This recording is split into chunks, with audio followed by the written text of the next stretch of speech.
तोरा लहिका कौन रंगदार चाहिए बताओ। हर जवानी में हो जोगार चाहिए तोरा लहिका कौन रंगदार चाहिए। बतिया के मानो हमें कुछ जानो ऐसे न तू धधाइल कर चेहरा पर अपना कर समय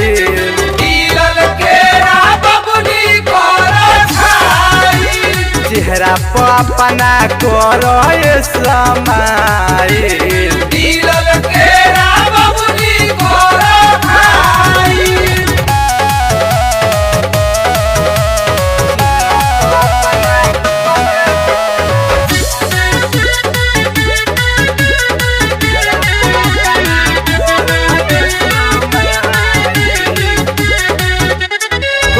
ले रखबू धान के बचा के हो धान के बचा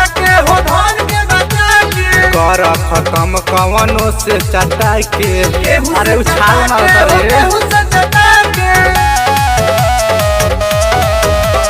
भैया ले रखबू धान के बचा के कर खत्म कवनों से चटा के मानो हमर कहाना करे द बिछावाना हाली से तनी ढीला करो चेहरा पर अपना कर समय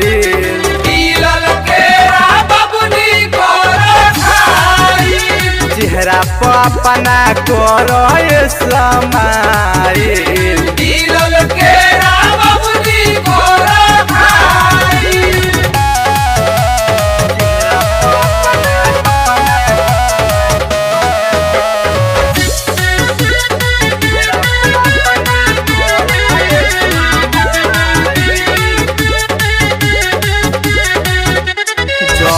तू कैले नहीं खुआबो त कर निर्भय सचिता के जाल में कबो पर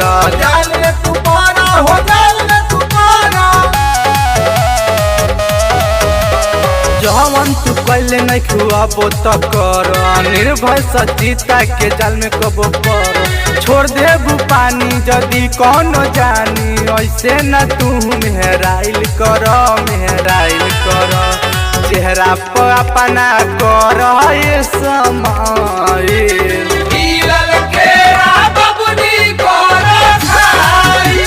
चेहरा पर अपना कर समय